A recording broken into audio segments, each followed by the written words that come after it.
Hi, everyone. My name is Diana Mercuri, and I'm with Mancuso Show Management. And today I have the very best pleasure to sit down and have a talk with Shannon and Jason Mullet-Belsby of the Shibaguyz. Hi, Jason. Hi, Shannon. How are you today? Hello. Hi, Diana. Good to see you. We're good. There. So tell me, where are you and what are you working on today? We're in our house. Thanks. We're in Seattle. Yes, we're on planet Earth in the United States, Washington Narrowing State, it down. Seattle. We're in Seattle. Well, We're that's in Seattle. wonderful. We're just off downtown Seattle in our little townhouse in our studio. In our studio. You're in our studio. You're actually in one of the studios. How many studios do you have? We have a total of 3. So 3 studios. There's the fiber studio, which is where we are right now. Downstairs, our kitchen, we consider to be a studio because we do film there. We teach cooking classes and film cooking classes out of from there. the kitchen.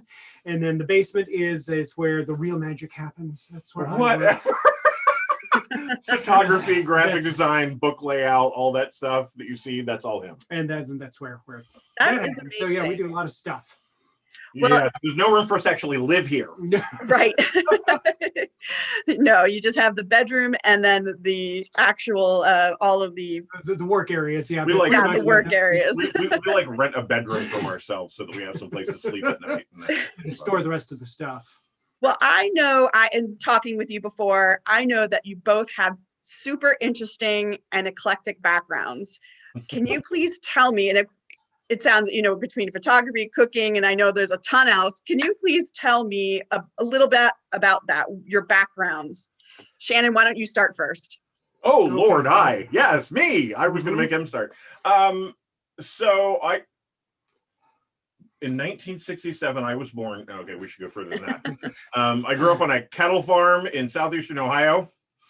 I know, picture it. Yeah, I did, for real, like doing the whole work on a farm. Fast forward, I became a professional ballroom dancer and did that for 20 years. Coaching, traveling, competing, all that type of stuff. If you ever used to watch championship ballroom dancing on PBS many years ago, he was one of them. Yes, and that's when I met him. That's when he met me. I was not dancing. He was not dancing. I was actually an actor. But we met dancing. Yes, we did. We met two-stepping at the Timberline here in Seattle. Yes, we did. Yes, we did. We met two-stepping, and he was an actor. Yeah, I've got a degree in theater, musical theater. From Cornish College of the Arts here in Seattle. So he's not just an actor; he's an actor. I'm an actor. Right. In the theater. Theater. R-E. R-E. When you get a degree, it's R-E. Yes. And then it was his mom's fault that we got into all this. It really was. She was here. She was here visiting because we just moved into this house. Not long after we moved in here. Yeah, I guess it was. Yeah. And I was making socks and hats while they were out visiting one summer. And knitting and crocheting. And she says, "Boy, what are you making?" They're from Wyoming. So in her accent, that's the worst impersonation of mom you've ever done. I suddenly made her sound like Granny from the Beverly Hillbillies. Yes, you really did. And she doesn't sound like that, and I'm glad that she's not alive. Well, she might come back and kill me for that one. Like, if you see me like hit the ground, you know that the K came back. And she made the comment that she would buy those from me. Yep.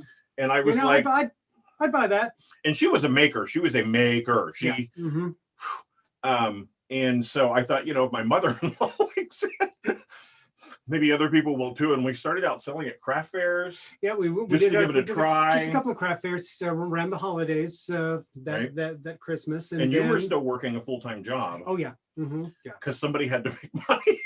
One of us had to work. Because this wasn't doing it. And then I guess I went to a couple of conferences. I went to a couple of professional conferences and got our portfolio out there, and we sold our first 4 books. Yes.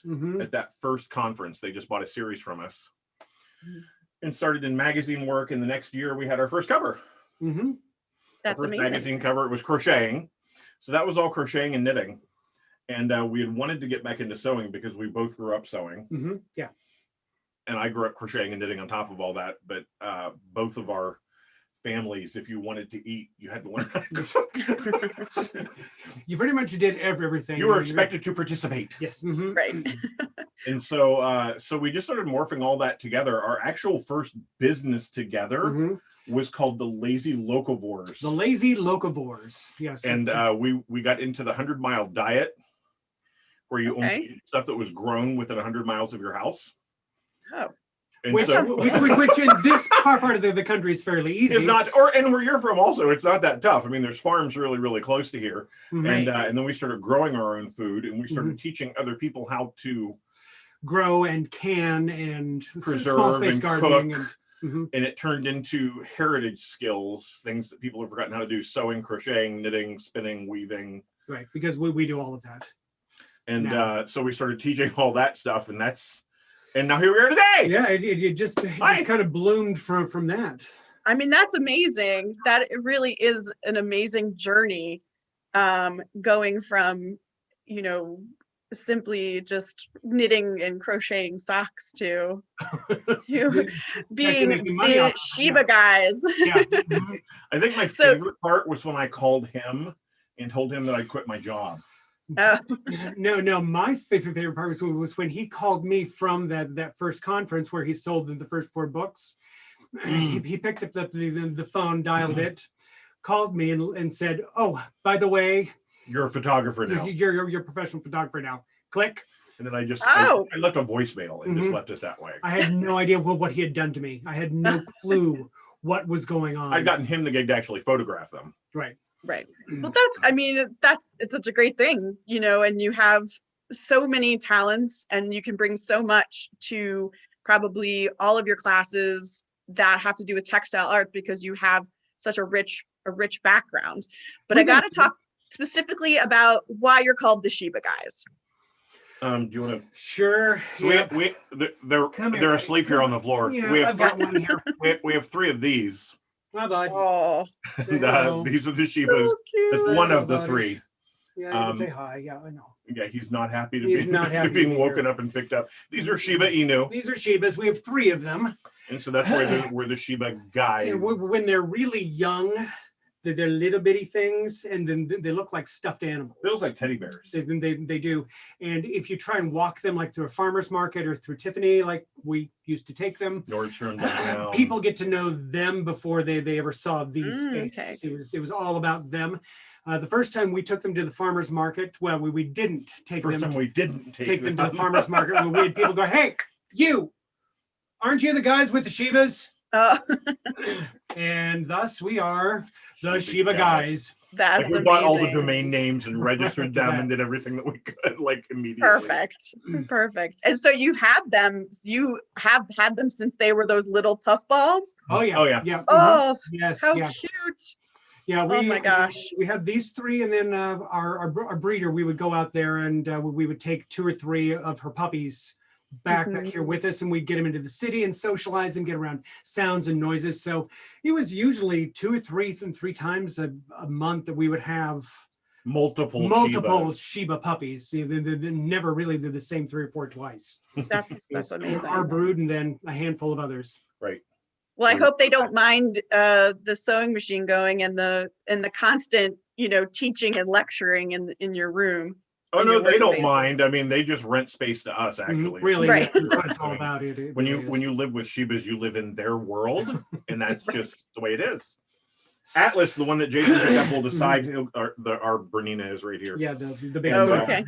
And the Horn of America sewing cabinet. You know how those are? They're really deep underneath. So my foot pedal is underneath her, and Atlas likes to den up back in there. Oh, okay. I'll go back and sleep on my foot pedal. It's like his own little cave. While I'm trying to work. Right. To move him well, off. Speaking of recent work, you recently both published a book, Boro and Sashiko, Harmonious Imperfection. Why, yes, we did. Congratulations. Thank you. It just launched Thursday. Yeah, it was Thursday. That's awesome. And I hear that those books can be purchased on your website directly. Yes. yes. Shibaguyz.com, and you'll see it right there in the. It's right on the front. We moved it right onto the front page. Hard to miss. Kind of hard to miss. That's you got to do. You got to promote. So, can you please tell us what Sashiko and Boro is? Sure. Sashiko technically means little stabs. Yeah, it So means it it is- translates it from, it's a Japanese, It is they're a Japanese art sewing. form of patchwork and mending. Yes. How's Mhm. that? That is wonderful. So the Sashiko is the actual stitches Mhm. that you're making. He's doing the stitches. You I'm can't doing- see I it down can- here. He's doing the stitches. Right. Whereas Boro is the art of laying patches on top of mended or creating a mended fabric. So Boro or Boro means rags is what it Okay. translates into. So if someone's going out in their Boro means They're that just going out in their old clothes. They're just going out in their old clothes. So what is the Boro are the history? patches. Boro is the patches and Sashiko are the stitches. Mhm. So you can have You can have Sashiko, Sashiko without Boro. which over here Right. Sashiko, no Boro, and Or then you can, but you can't have Boro without, Boro, these are Boro patches. and And there's you have to have Sashiko to hold those down. I see. Okay. What is, do you know, what's the history behind it? What's the history behind Sashiko? Well, again, it was Japanese, it was mending. It was a mending technique and reinforcing technique for fabrics. See. And basically they had limited access to resources. And so they couldn't just go out and make new fabric. You couldn't buy fabric. Almost buy all, it. of the fabric was hand woven at home by someone there. And the government made it illegal for these folks to, anyone but the ruling class, Mhm. to wear cotton. Right. Unfortunately, the Japanese islands up in the northern parts of, well, it's cold period, but in the northern part, it's completely like rock barren frozen. Yeah, and it is impossible to grow cotton there, so they would use things like hemp, ramie, flax, mulberry. Then they would use the items that they had available in order to weave their clothes, but usually that resulted in a very thin fabric. Right, loosely woven thin fabric. Thin fabric that they then had to layer up in order to fight the elements. So there's Sounds Hitomizashi, Moyuzashi, Shonai, Sashiko, and Kogen, and then the variations of those. And all of them are for the purpose of mending, patching, reinforcing, and decorating Right. Mhm. the fabric. So what itself. gravitated you to this art form? What gravitated? Okay, well, it was actually an accident. It really was. It really was. Yeah. We do an entire talk called 183 browser windows, Mhm. and Mhm. it talks about how we started looking at we were looking for classes to teach where we didn't have to have machines, Mhm. where there didn't have to be a machine classroom to do it, because those are at a premium at events. And so, Right. of course, now virtually it doesn't matter. So, Mhm. but we were looking for more handwork type classes that we could do. And we looked up crazy quilts. Right.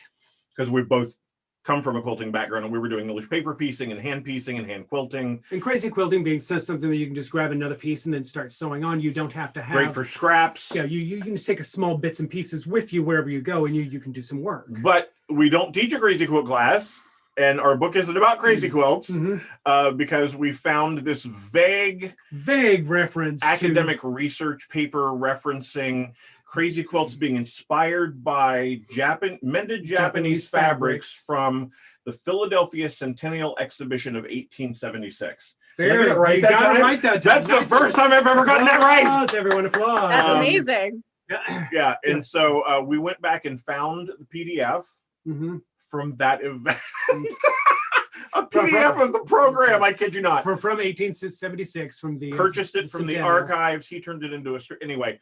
Long story short, we ended up on a website for a museum in Japan, founded by Chizaburo Tanaka, and it's all Sashiko and Boro that he rescued from Japan, and it's all on display beautifully in a museum. And that's how we ended up. I mean, we just fell in love. Once we first saw it, we just fell in love with this shabby uniqueness of the work, and it was very textural, but it was also just so organic. Organic and inspired because of the creativity these people had to use. And the more we learned about the depth behind it, and there's a lot of this in the book, the more we learned about why they did what they did and how they did it, we started putting it together with our own backgrounds. Right. I mean, again, I grew up in the country. Jason grew up out in the middle of Wyoming. And middle so, of nowhere. And we were poor. I mean, cattle farmer and out in the middle of Wyoming. And so you mended your clothes, you patched your clothes. And we used to mend our clothes so that no one could see it. And now we've got visible mending. Visible mending, which is let's show it off. Which we're Right. teaching. Right. Which we're teaching. Mhm. Right. And visible mending, you know, and so it spoke to us.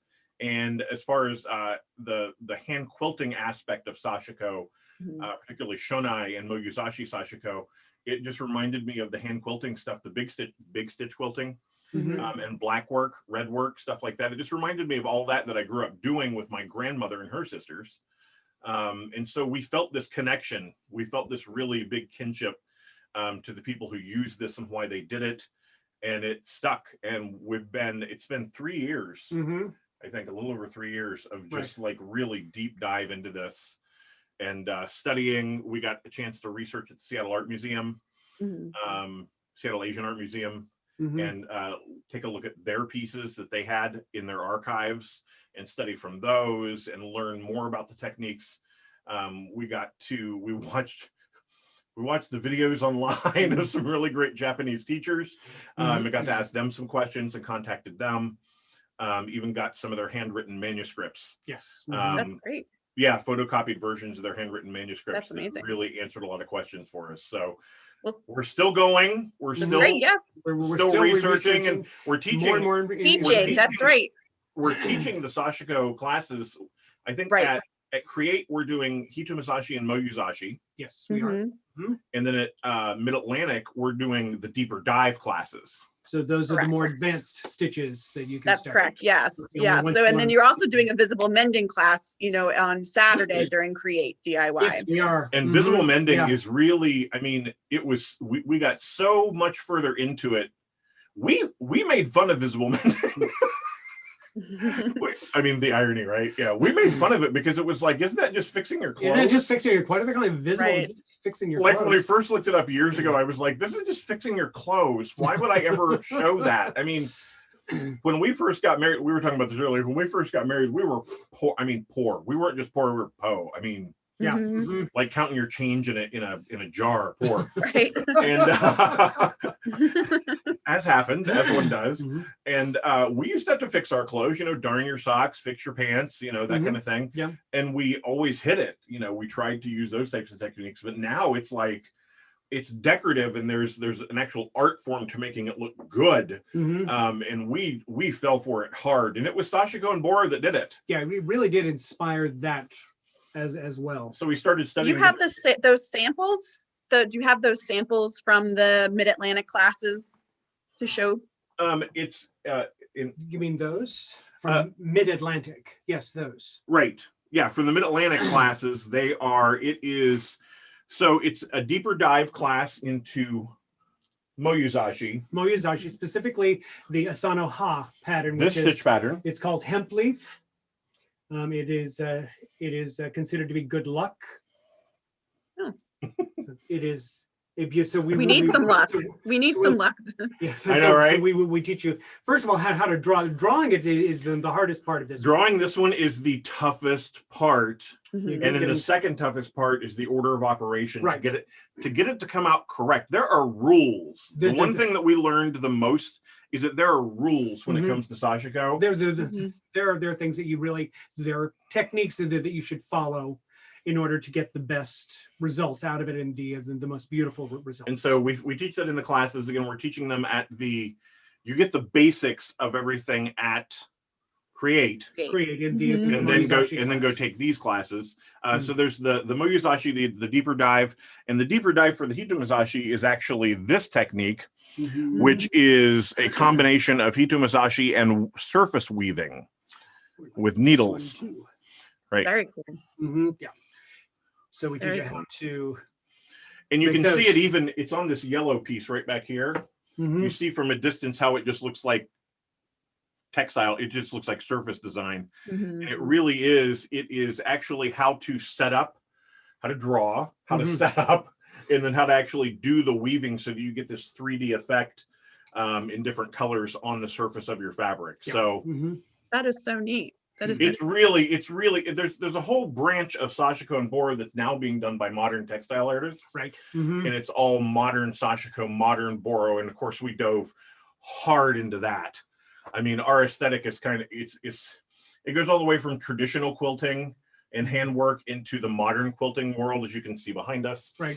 Um, Once you get into the modern world, that's where some of the hard and fast rules that are talked about kind of start to fly out the window, where you can start to play with things a little bit more. And it combines with more modern textile design techniques and Mhm. and actually some freeform stuff that we do a lot of. Yeah. That we taught at the last, Mhm. whatever that was, Gotcha. Pacific International Quilt Festival, right? Yes. I'm like, wait, what's the last time we done it? Well, that brings me up to my next question about, modern and, teaching, and something that's such an art form that's steeped in history. Why is it important to teach textile arts to the next generations? What's Oh your my opinion on goodness. that? Yeah, we mentioned this term earlier, this thing that we call heritage skills. heritage skills. And these are Mhm. skills that, well, our parents and our grandparents taught us. But for a lot of urbanites, these are skills that maybe their grandparents knew, but definitely skipped over one or two generations. So people didn't need to know how to sew their own clothes, because you could just go out and buy clothes. People How to didn't make your own fabric. People didn't need to know how to spin. People didn't need to know how to can. We How to cook. had an entire series of canning and cooking classes. Right. That as far as when we were growing up, this is how you stored food for the We winter. were like, nobody wants to learn this stuff, and it was just like, oh yeah, they do. Yeah, everybody wants to. Right. And I'm like, well, once you take it, and I was always like, well, once you take a quilting class, you just kind of get it. Then you just look at the rest of them, and you do what it is. That's just us. And that's not true. That's just us. They're not Not true at all. Yeah. And we ran, and it started Mhm. when he was working in an office, and he made Oh, a baked potato and put leftover chili on it. yes. We did chili the night before. Yes, And he took a potato in and poked it and put it in the microwave and cooked that, split it open, and then put the chili on it and some cheese. And his coworkers went crazy. How did you do that? Where'd you buy that? Like, doesn't that take an hour to like? No, it's a microwave. It cooks in 10 minutes. What is your problem? And Right. then almost at the same time, our neighbors that lived right over there, Oh yeah. very, very smart people, Yep.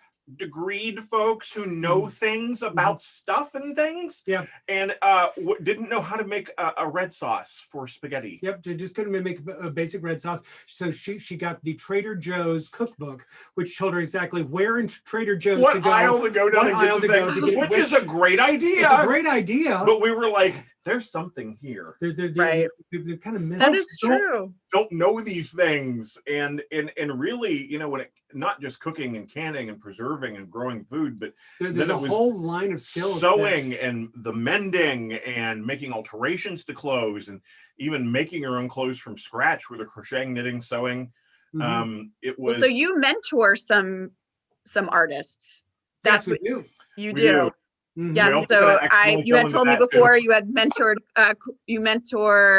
Quaylen Stark, who is a crocheter.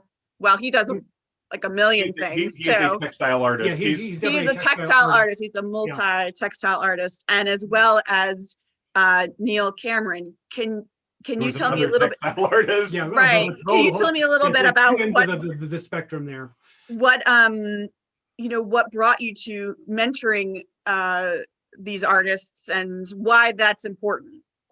It was as we often do, we just stumbled into it. And our very first, there's actually a handful of folks that we've worked with over the past several years, and the current two that are actively doing stuff with us are Quaylen and Neil.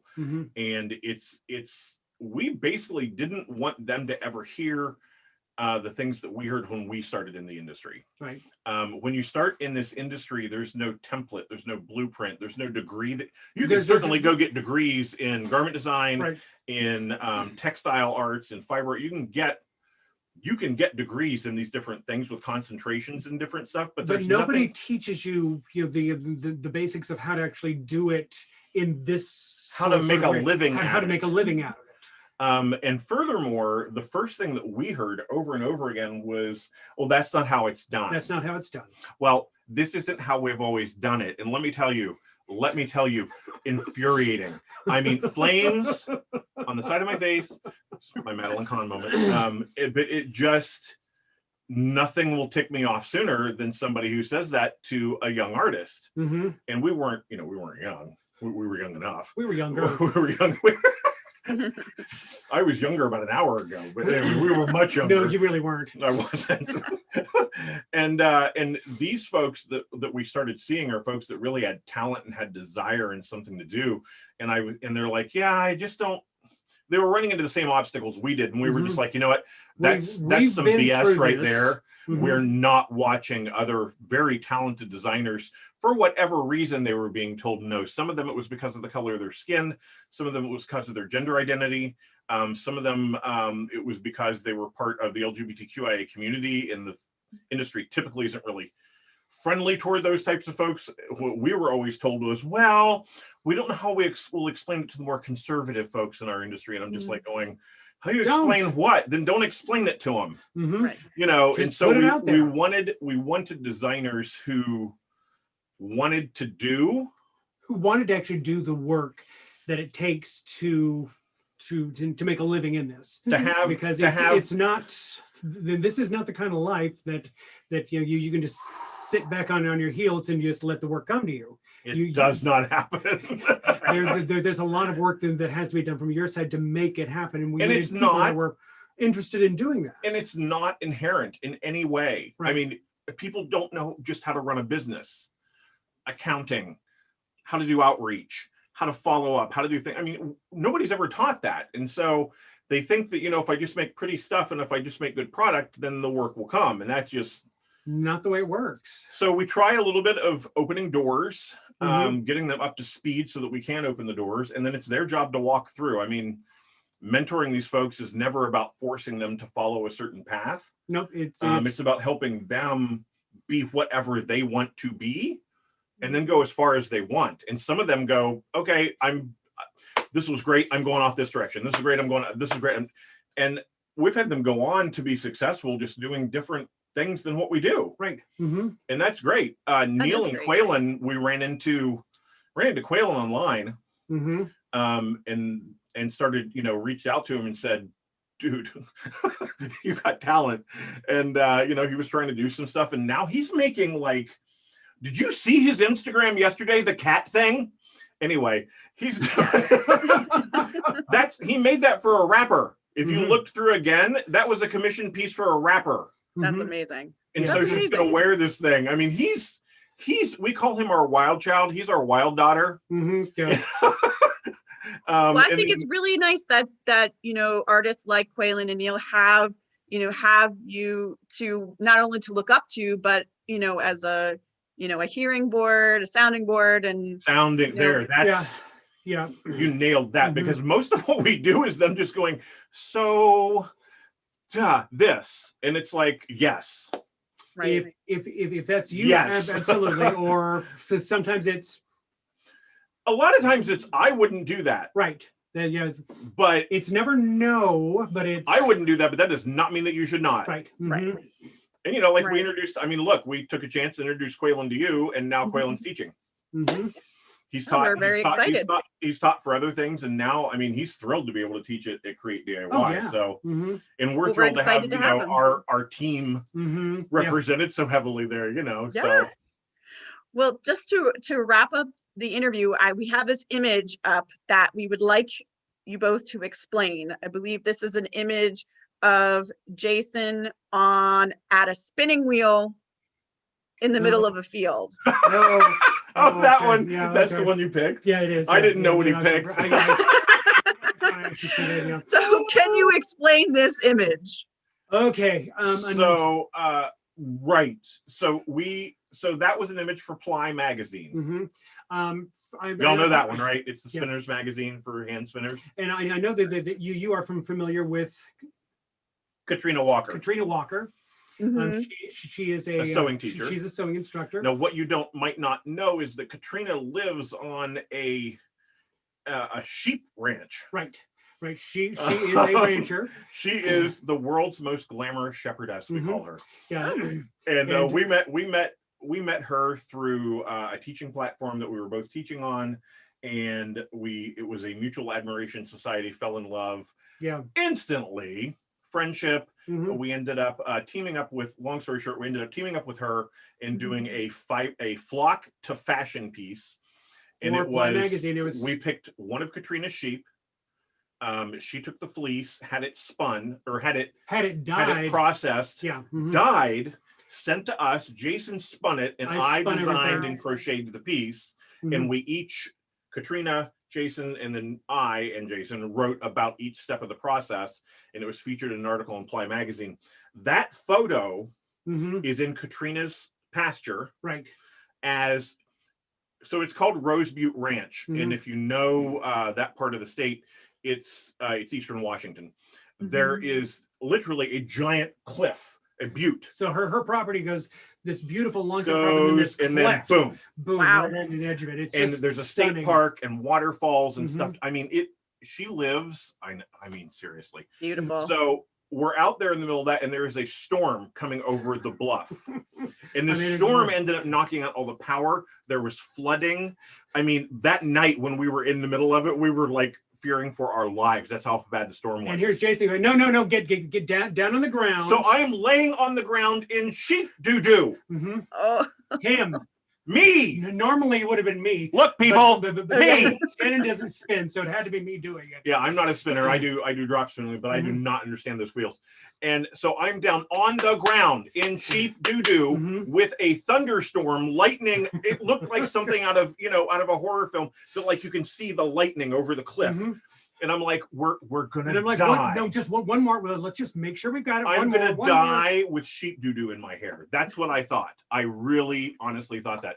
And so I'm down there on the ground, and I snapped that picture. Like he set it all up, and I just went click and made it happen. And I take credit for the photo because It's an amazing. It is. I'm the one who had to lay in sheep doo-doo to get it. So you should take the credit for it. I think I deserve the credit for that. Well, I want to thank you so much, both of you, for joining me today and talking a little bit about your lives, giving everyone an insider view what is happening. And we can't wait. Now. Yeah, no, we love you more, and we can't wait to have you teach for us at Create DIY, and then again in February for Mid-Atlantic. So really looking forward to seeing everybody again. Yeah, please. We've got a couple of weeks off you. now, so about a week and a half off, and we are going to be ready to go. Awesome. Well, everyone is going to be psyched to see your smiling faces again. If you want to register for Shannon and Jason's workshops for either Create or Mid-Atlantic, or even both, because you can, you go to www.quiltfest.com and just click on their profile, and you can see all of their workshops for each show. I want to thank you again so much. Thank you so much. I hope you have a great holiday, everybody. I hope you have a wonderful holiday, and we'll see you in January.